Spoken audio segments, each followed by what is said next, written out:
November 1922. The Valley of the Kings, Egypt.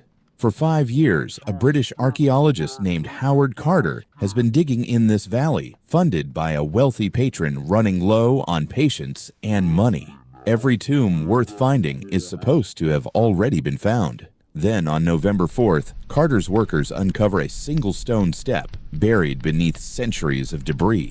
It leads somewhere no one has set foot in over 3,000 years. 16 steps down, Carter finds a sealed doorway, stamped with the unmistakable royal seal of a pharaoh. The name on that seal is one archaeologists barely recognize: Tutankhamun, a minor, short-lived boy king, largely erased from history, who died around 1323 BC at just 18 or 19 years old. On November 26th, Carter breaks a small hole into the doorway and holds a candle up to the darkness. Behind him, his patron, Lord Carnarvon, asks the question the entire world will soon be asking too: "Can you see anything?" Carter's answer becomes legendary.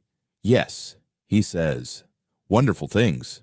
What Carter finds inside is almost impossible to comprehend. Unlike nearly every other pharaoh's tomb, Tutankhamun's has survived largely undisturbed for over 3,000 years, packed floor to ceiling with over 5,000 objects: golden chariots, ornate furniture, statues, jewelry, and at the heart of it all, a nested set of coffins, the innermost one carved from solid gold, holding the mummified body of the boy king himself. It takes Carter's team nearly 10 years just to catalog everything inside. For a minor king that history had almost completely forgotten, Tutankhamun instantly becomes the most famous pharaoh in the world. Then, just months after the tomb is opened, Lord Carnarvon dies suddenly from an infected mosquito bite. Newspapers seize on the timing. Rumors spread of an ancient curse, supposedly inscribed somewhere in the tomb, promising death to anyone who disturbs the pharaoh's rest. Over the following years, every death, even loosely connected to the excavation, gets folded into the legend fueling one of the most famous archaeological myths of the 20th century. In reality, most of the excavation team, including Howard Carter himself, went on to live for decades afterward. No verified curse inscription has ever actually been found inside the tomb, but the story of the curse became almost as famous as the golden mask itself. Tutankhamun ruled for less than a decade as a teenager over a kingdom already stabilizing after his father's turbulent reign.